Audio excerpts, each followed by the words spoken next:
Hello, my name is Sean Wilkerson, and this is Hacker Eyes. If you just found this channel, welcome. If you've come back, thank you. Don't forget to hit the like button, notification, subscribe to the channel. Help us grow this channel. Get the word out. But I don't want to waste a lot of time, so let's get right into it. Today I'm going to be reacting to a conversation that was held during the third episode of the RTFM podcast over Jay's 2 cents. And it started with this. First of all, who wants to hack you? Like you specifically. Yeah, like a lot of people overestimate their value as a target. So that's where it started. That's where I got to thinking. I said, wow. And this little snippet happened at the end of the clip that I'm reacting to. And so I got to thinking, this is a perfect conversation to use for discussion or to demonstrate how a malicious individual can grab pieces of information and put them together into a profile to try to create some form of malicious attack on someone. Let's get a little bit of context. Jay does throughout the broadcast discuss different things to secure, implement, etc., to make smart homes and everything he's going to be talking about better. I am not performing any kind of analysis of his implementation. That's not what this video is about. The purpose of this video is to simply demonstrate how a malicious person can take information and put it together as far as a profile that can be used. The information in that profile can be used for a potential attack. So we're going to be joining this conversation about 21 minutes into the show. I've edited out some of the content in it, especially when they were playing with a certain Amazon device, Smart Assistant. The discussion just transitioned from a topic of what they would like to do post pandemic as far as traveling and such, and mentions of Japan and other things were brought up. And so this is where we're going to start. Home automation. Yeah.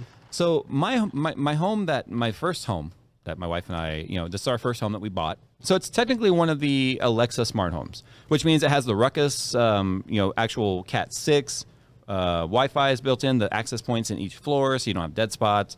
It's got hardwired in rooms that matter. I had to bring it into rooms that didn't, but it has pre-installed Ring. It's got pre-installed Lutron smart switches, at least some of them anyway. I had to expand them. So at this point in the video, we've been informed that Jay has a relatively brand new house, a couple years old.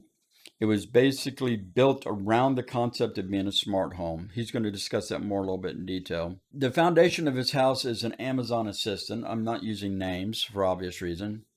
There's Ruckus, there's Cat 6, which has the potential of 10 gigabits per second up to 160, 180 feet, somewhere in there, which people will think, well, wow, that's kind of fast. Well, a malicious person would think, wow, if I could get access to that, I could really go through some stuff. Let's assume, I don't know, he didn't say, and we don't know, but maybe one of those Cat 6 cables are outside. There's nothing to keep somebody from cutting that cable, putting a Cat 5 end on it, jumping right in. It's been done. He also talked about having a Ring, which we know in the news it has had some issues, and he talks about this later. There have been issues with that. He also has a Neutron managed smart switch. So for Jay, we're developing a profile of hardware that we could look to see if there's compromises or whatever. That's what a malicious person would be trying to do, is find out, okay, is there something he just said that I can use to get in there? So let's keep going. And my question is, home automation. I've got this video idea I want to do. In fact, Nick, I've been meaning to talk to you about this. Uh-oh. How do you think your family would feel about me making your home smart? Oh, dude, that's... Watch Nick's face. I would be kind of happy, but at the same time, I'm going to be extremely sketched because my family does not work technology. And that's why I want to do it. Side note here. Jay, that's a great idea for a video, and Nick's face proves it. A lot of people feel that way when someone starts talking about smart technologies and all that. And you mentioned later that there's maybe a certain demographic, like an age group, where some of this would be like this. But Nick's face is priceless in this. Oh, look at that. Because the whole idea about home automation is it's supposed to be talking to your home, like Jarvis, right? And obviously, we all wish Jarvis was real. But I want to take a home that's built long before any of this existed. Oh, I see. Right? I see. And then do the smart locks, do the integrated home security, cameras, the smart light switches, and actually do a video build series where I go into a home like yours that's built in the 90s or whenever it is, and actually make it modern in terms of being able to walk in, have smart lighting that's going to help with energy consumption, right? It's gonna, if you can just make sure lights are off or on timers, same thing with your patio lights and stuff and your landscape lighting. All of that can be made smart through modern controllers and stuff that are designed to integrate with our homes. So I want to do a series about that. And because I got to thinking, like, my home was built around it. That was the whole concept of it. So how would you bring like a How do you quote, unquote, retrofit a home? Yeah. With It has to smartness? start by creating a very reliable network. So that's where you benefit. So there's a lot of little pieces there. And there's two separate types of profiles that can be developed for Nick at this point. One, a personal relationship profile. He has tech savvy. To quote Jay, you know enough to be dangerous and break it, but not break it. And what he means there, he can probably mess up a configuration, but he's not going to physically destroy or something. So he's got enough where he can probably handle his own. I mean, to an extensive point here. But later on, we find out his family members are a mother and a sister. Those are profile pieces of information. And they're not tech savvy. So we'll discuss a little bit more what that might mean a little later. We could be in the middle of the shoot and my watch will be blowing up like, hey, the lights Mine are doing does. something. Like, Look, since we've started this show, I haven't had any notifications, but that's fine. Normally I see all kinds of like front doors open, front doors Great closed. argument, Jay. No, I think it would be fun though, because I think that you're kind of the perfect candidate. You're home because your sister and your mom are not really the most technologically inclined. True. You are enough to be dangerous. Like you know enough to probably break it, but not break it, right? Yeah. But I think it would be because I personally love home automation. Home automation is one of those things like you use Google Home. No, I'm sorry, Apple Home. Yeah, HomePod. HomeKit, whatever. HomeKit. They got a couple. You do it HomePods all the and stuff. time though. Like you have it set to when you leave, when you come back, and like temperatures controlled, all that stuff, right? Yeah, I actually, because it's funny because when you say home automation, a lot of people just think like, oh, voice controlled lights and stuff, and it's like, but that's not automated. No, you can I went schedule the all whole in. home. Yeah, no, I can open my garages right now using my voice. I get From to, here. I get to. Okay, Jay just made a comment. Open garage with my voice from here. So now we can add to Jay's profile that he has voice control over various components of his house as far as entry and exit. Why is that significant? In 2017, I did a conference presentation, and I'm going to link that in the comments, at the Cybersecurity Education Research and Practice Conference, CCRP. And another presenter at that conference showed us how he was able to use his voice to take over smartphones and from their computers, from their networks with just his voice. What's significant of that presentation or that demonstration of what Jay just said is this researcher used random people's phones. Even today, 4 years later, assistants on our phones aren't exactly completely deaf to every voice except the owners. In fact, I played a prank on somebody a while back and ended up being sad. Got a new phone, and I was the first person to say, hey, GOO, etc., etc. And for a very long time, his phone would respond to me before it would respond to him, and he was the owner, and that's not cool. If the researcher was able to do it, and he did it with Apple products and Android products, both were susceptible to this attack. And what he did in an attack is he asked these devices to go load a web page, and a web page had a nefarious script on it, which would then take over the phone, and it just goes on from there.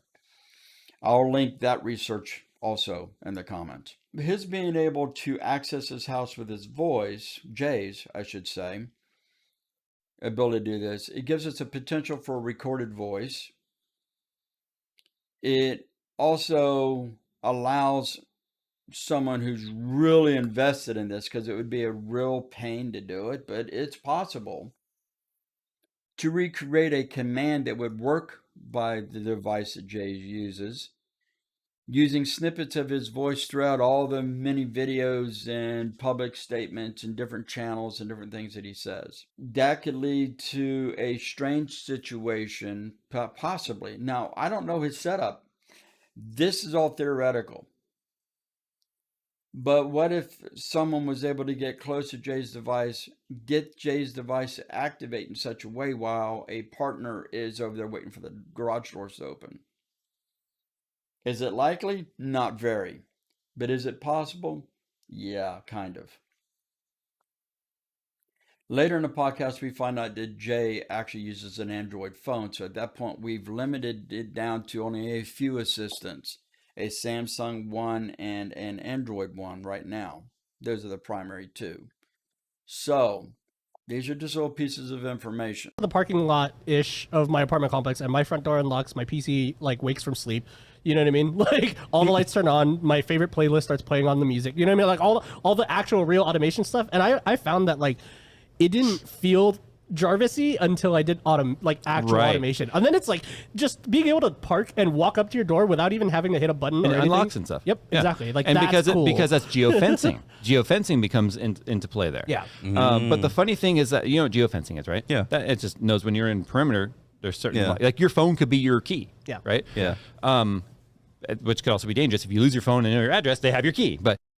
Okay, a couple of things here. We just got a rundown on some of Phil's automation, and now he has it worked out. Jay just said something that is true, but there's more to it.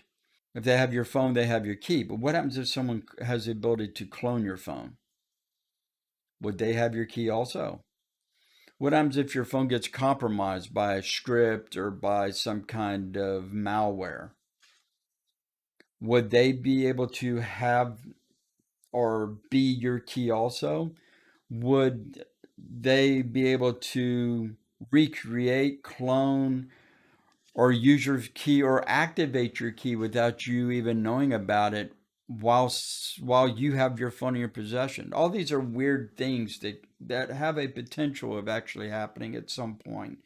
It's complicated, yes, but they are possible. And so, but there's also another thing also that an underlying theme or whatever of most of the context here is that, or the content here, wireless networks are involved. And there is no wireless technology that does not have some inherent failures. Password wise, encryption wise, all of them have some form of something. Do the later ones get better and remove the older ones? Yes. But the point is those things do exist. So let's continue. So that's what I was just going to say is a lot of people get sketched out about home automation because they're afraid of like the implications of like, well, what if they hack my home? What if they can, first of all, who wants to hack you? Like you specifically. Yeah, like a lot of people overestimate their value as a target. Like for actual hackers, yeah. Oh yeah, I know about the Ring thing and how like Ring and all that sort of stuff that got hacked and people were talking to it, and that can happen to anything that's server based, you know, like cloud based. Yeah. And I get that. Here we are back to the conversation of the statements that started this. You know, which this is what I found intriguing at the beginning. Just this, because it's a conversation that people either don't think about, and usually the people that don't think about it are usually techies. They don't think about who wants to hack you. They pretty well take it for granted that they're safe. So Jay says, who wants to hack you? You specifically. Then Phil responds, a lot of people overestimate their value as a target. And this is what I want to address. It took us a while to get here, but this is what I want to address. Phil, it would depend on how you define target. Remember, the purpose of this video is to provide an example how a malicious person might use pieces of a conversation. Let us assume for the purpose of this video that Jay's a target. He has the name of the channel. He has the brand. He is well known as a person. He has authority in the environment, and he has access to financials. Those are typically some of the primary reasons why people get hacked or attacked or cyber whatever. At this point, we have a starting profile for Jay that includes a house with an Amazon assisted foundation, a Ruckus networking switch, 10 gigabit network, basically Cat 6. It's 10 gigs up to 160, 180 feet.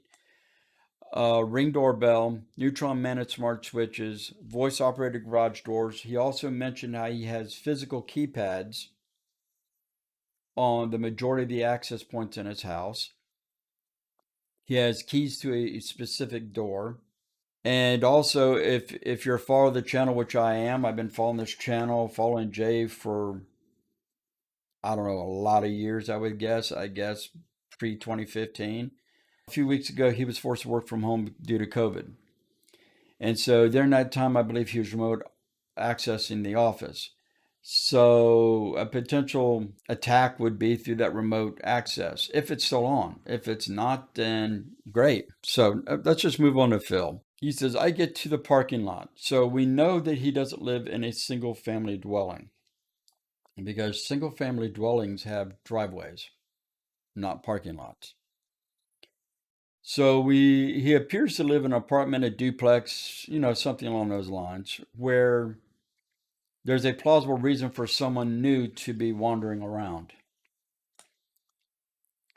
He says as he gets into his parking lot, it's not clear completely on this, but he said, I get into the parking lot and my front door unlocks. We don't know for sure if it unlocks when he pulls into the boundary, the geographic fence of the parking lot, or if something happens as he gets within X number of feet of a door. So the question is there enough time for someone to get into his house before he gets there? I mean, is the door unlocked and he's 50 or 100 yards away? I don't know. I don't know the length and the extent of this geofence they're discussing. He also said his PC wakes from sleep. Does it wake to a login screen or to the desktop? A lot of people that automate have their computers go right to a desktop so they don't have to know the password. Don't know what Phil does. If it's to the desktop, does it automatically connect to the office through a remote connection? Because we know Phil does work from home sometimes. There again, that remote connection. For someone saying, but he has a VPN, they're using VPNs. VPN is useless. It's not even in the discussion if you're at the endpoints of the VPN. If you're at the endpoints of the VPN is only for the communication between them. That communication is not secured on the ends because usually there's some kind of device, program, software, whatever, that will put that content in a means so it can actually be used. Like if he's doing a video, he may be putting an MPEG-4 or something over there. So it's an MPEG-4 when it gets to the other end of the VPN. So that's not an issue.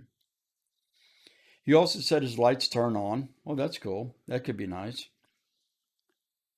He also said his favorite playlist begins playing. Now, we find other places, Jay and Phil like classical pianist, Bach, etc., I think was mentioned. But is the music in his playlist so loud that someone can use it to cover them breaking in or being in his dwelling, and he wouldn't know it? These are just things to think about. Can Phil be used to gain access to Jay via his Apple software and hardware? Going back to the assumption that Jay is a target, his name, his brand, business relationships, his financials would be, that's what a malicious person would be trying to get at. Anybody else could just be a inroad into that. Most attacks do not originate at the actual target. That's typically there's an assumption, maybe some protection there. So let's look at Nick. See, Nick's interesting because in his scenario, there's a potential retrofit coming, which sounds cool, and I think it'll make a great video series. I look forward to watching it. And I believe there even been some new subscribers just because of Nick's face. It was brilliant. But with this family not being tech savvy, someone could argue that maybe there's a social engineering event that could be hacked. During the video, there's a likelihood there'll be a sponsorship. There'll be a likelihood that models and makes and names and things will be listed. And some service person could show up, knock on the door when they know that Nick's working and say, hey, we're here to update your whatever. Or someone else could call and say, hey, we need access to your whatever so that we can um, put an emergency update in or whatever the thing is. Phil presented a very good point. He says to Nick at one point, he says, you're going to be the main tech support person for it. Exactly right. So support people and tech calls need to talk to Nick. That will cut off some of that other stuff. Just looking at this one 4 or 5 minute conversation, there is enough information to begin facilitating of profiles. So with Phil, we're looking at a situation that's probably going to be cyber in origin. With Jay, you could be looking at social engineering, or you could be looking at a cyber situation. Just from the little bits and pieces that are here, that's how the skeleton is established for building a potential, what they call an attack vector. Pretexting, in other words, we know so and so's name, we know some of the activities that they do, or we know the relationships that these three have with each other and how they interact and some of the job responsibilities that they have. So the purpose of this video was to demonstrate how pieces of information can be put together into an attack. It's actually, I should say it's also a direct response to Jay's question, who wants to hack you? You specifically. And Phil's response, many people, he says a lot of people overestimate their value as a target. For my research, I coined a phrase called a privacy web. And what a privacy web is, it's your personal information or facts and details about you that once released, you don't know where they stop.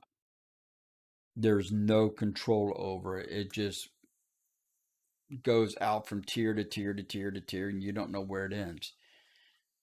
Doesn't have to be street addresses. It doesn't have to be that. It could just be simple as a MAC address. There are 105 items in this, in my research. Any of those 105 items, and there may be more by now, and I'm sure there'll be more that will be added as time progresses. Any of those items can form a piece of that privacy web. And as we have relationships and working relationships, and we have those with other people, then our information gets entwined with theirs. And some of it's just out of a necessary mechanism to accomplish tasks, goals, purposes, etc. Some of it's just because of the type of relationship, husband and wife relationships, etc. That, yeah, you're going to know each other's phone numbers, what each other's favorite food is, and etc. So this is in no way a prep video, was no way a prep video to give people reasons or the ability to go after someone. I have hopefully skirted the edges enough to stay away from details to give nefarious little individuals ideas on how to do this stuff. But not talking about it is not productive. And this has nothing to do with Jay and the guys. Like I said, they discuss a lot of the security issues later. But this conversation, I think, it basically holds the components of three types of individuals: a tech expert, Jay will say he's not an expert, but he is far and above most people. You got Phil, who appears to be fluent enough in technology he can automate his own house. And Nick, whatever his things are, which I'm glad we don't know all the details in his relationship, because that would give us more information. If you like this type of video, tell me about it below. If I miss stuff, please put it in the comments. But on the other side, if you put stuff in the comments, do not put actual methods of attacks during their video. Don't do it. Respect their privacy. Respect the privacy of these three. I hope I've put enough thoughts up to if Jay even hears about this video, which I doubt, because this is a tiny channel. I'm new at YouTube, but I am far from new with security. So if you like this video, comment below. If you didn't like this video, comment below. If you want to see more of these, throw some recommendations below of stuff you think I should take a look at. If you want to comment on items I missed, intentionally overlooked, didn't discuss, or could have discussed, go ahead. I skipped them in the video. I didn't mention them in the video because I do not want, or no one wants, any of that mess actually perpetrated or executed on someone. That's not the purpose of this video. That's why I didn't do it. So please don't you do it. So in closing, Jay asks questions. Who wants to hack you? You specifically. You don't know. In this video, I hope I showed that even mom and sister, that's way outside of what we assumed the goal to be, even them could be in this scenario.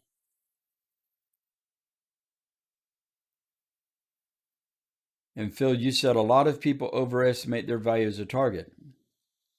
Phil, you should.